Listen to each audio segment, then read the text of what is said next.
Adik cawan dulu. Itu kunci. Oh, aiskrim. Kunci. Nak kena ambil yang ni. Tak boleh yang ni pedas. 3 ke 2? 3 je. Oh. Aku jaga pula bapak nak bagi tangan tu. Tinggal kami. Tadi abang nak beli aiskrim lagi kat atas. Datang. Enaknya apa? Panggil punya. Ni yang besar ke cuma macam ni? Nampak dia kecil. Besar.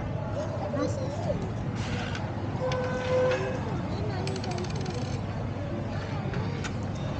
Tangan kena basuh dulu. Baca doa. Bismillahirrahmanirrahim. Letak dulu, letak dulu.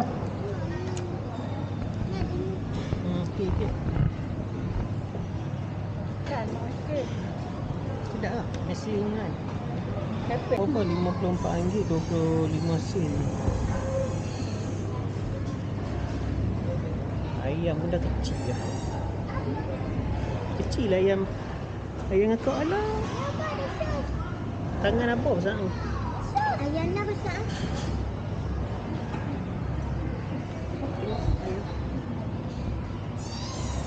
Enak pun ni lah. Kelekong lah. Adik? Itu ya?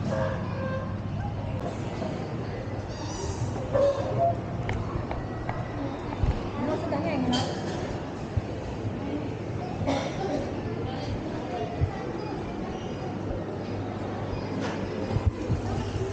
Ni lah. Pakai ni dulu sabun. Basuh guna sabun dulu. Macam mana? Tangan? Basuh guna sabun. Lepas tu basuh bilas dengan air. Air tu slow je. Tak sini. Air slow sangat dah tak sini. Kan? Tadi kan? Laju lah sikit. Slow je. Okey.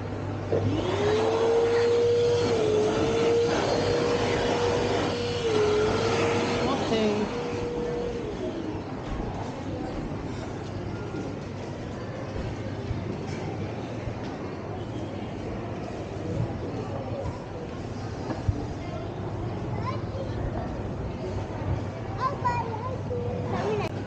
Macam Bismillahirrahmanirrahim.